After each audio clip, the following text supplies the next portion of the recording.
Everyone is always like, I want to lose weight. I want to lose weight. I just want to lose weight. But you know what? There's a million different ways to do that. But by adding in athletic-based exercises into your exercise routine helps make you just a little more spry, energetic, and just full of life. Plus, it just helps you improve your performance on more just standard traditional exercises. If you're new to the channel, welcome to Training Tall. I'm Austin, and yeah, I'm 6'8", but I think that everybody can train tall by utilizing tips and strategies and different ways of thinking about our fitness and our health to rise above the average person, even if you're short. Get it? And today I want to talk about the importance of adding in more athletic-based exercises into your exercise routine and give you one simple exercise to start with that. But Austin, I'm not athletic, I have no coordination, blah, blah, blah, blah, blah. Well, guess what? The only way you get good or better at anything is to practice. How can you possibly have the audacity to expect that you'll be good at something by never having done it before? We as humans, we learn. But you know what's a good idea? Is to not jump into something too crazy right off the bat, but instead to scale your way into that. And that's what I'm here to give to you today. Now, when I talk about athletic-based exercises, I'm talking about movements that get your body moving and focus more on coordination, agility, and power. And a lot of the time, these exercises involve getting airborne, getting off the ground. And that's what we're going to do today. Because, yeah, we can lose weight through diet and just doing, traditional squats and bench press and normal exercises. But by adding in these exercises, what that's doing is that's conditioning your body to be a little bit more like the inner athlete inside of you. Even if you're someone who's never considered yourself an athlete before, this just makes you a little bit more spry and agile and just gives you a little bit more energy throughout your day, helps you react to things quicker. It's better than just being just kind of a slow and unreactive person. This is something that we can train. We can train it together through this exercise called squat jacks. It's one of the best exercises to add in to help you increase your athleticism, your reaction time, and your overall inner athlete within. Plus, it's a great exercise that gets your legs going, gets you breathing, heart and lungs working, and especially when you incorporate it into like an interval style of training, it's a good workout. Now, what is a squat jack? Well, I want you to take a moment to think about a jumping jack. That back to middle school throwback exercise that you did in PE class, where you start with your feet together, your arms at your sides, and you jump out, arms out, legs out, and then bring it back together. So this idea of just jumping out, jumping in, jumping out, jumping in. And what a squat jack is essentially the same thing, but instead of just jumping out with your feet just out, you're jumping out into a squat and jumping back in with your feet together. And this is why it's one of the best beginner athletic exercises to do, because the squat being a very foundational movement that everyone should practice when they're on their fitness journey, the only thing we're adding in here is jumping out into the squat and jumping your feet together. That's it. Now, depending on your fitness level, that's going to be harder for some and easier for others, but here are some tips to really knock it out of the park.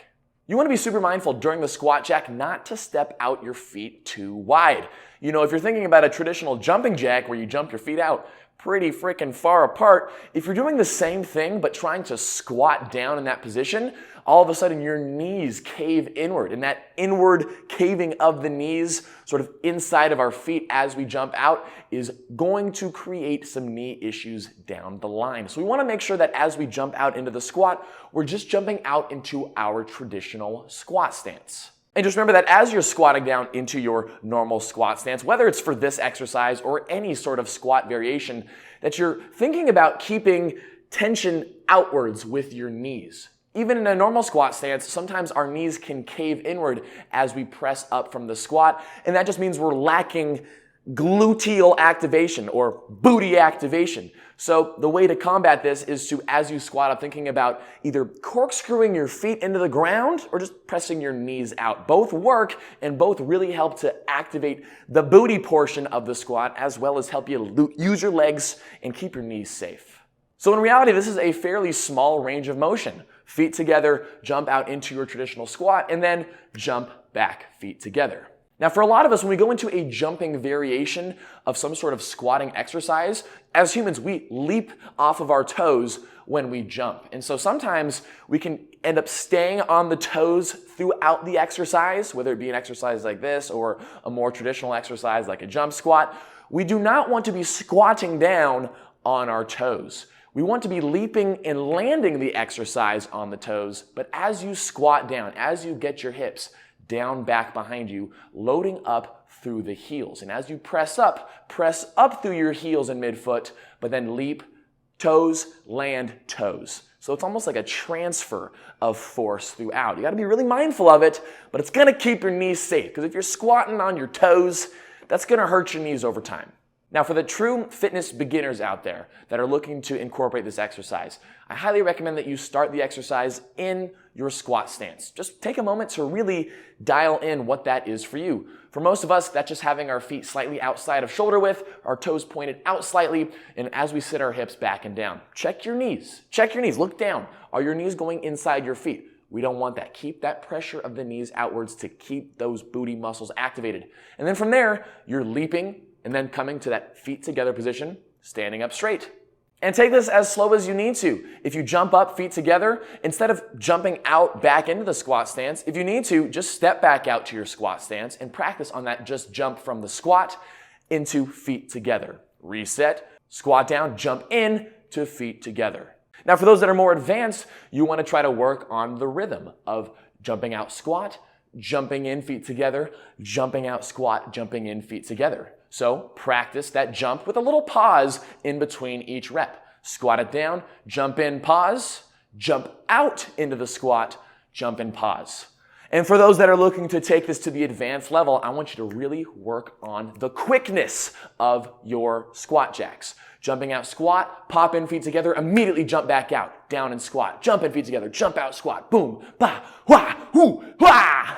So as you can see, this exercise can be scaled down or scaled up to whatever intensity is gonna work for you. And by adding this into your routine, by building that athleticism, that athlete within, this is just going to help you create more overall well-rounded fitness and help you attack all the other exercises that you do in your routine betterly. Plus, you'll be building a skill that you didn't think you can do. You might think that you're not athletic and that you have no coordination, but you do. It just takes some practice. So have no ego. Go do this in your living room where no one can see, or in a gym, wherever you want to, and just practice it. What I recommend that you do is try it in a style of maybe 5 rounds of 30 seconds on, 30 seconds off. That on, where you are practicing, scaling it back to as much as you need to, whether you're going for the beginner, the intermediate, or the advanced version, and then 30 seconds to shake it off and recover. And try that for a few rounds. Add that into your routine. Practice it a few times a week. Your athleticism is going to increase a lot faster than you think. But it's time to stop having all this self-doubt in ourselves. Stop telling yourself that you can't, because you can. And guys, if you're looking for more guided fitness instruction, one-on-one workouts on demand with me, I've got my new site launching with fully guided on-demand workouts coming out really soon. So stay tuned for that. Let me know what you think down in the comments below. If you've tried this exercise before, if you like doing this move, if you have a variation that you want to talk about, let us know. Let me know down in the comments below.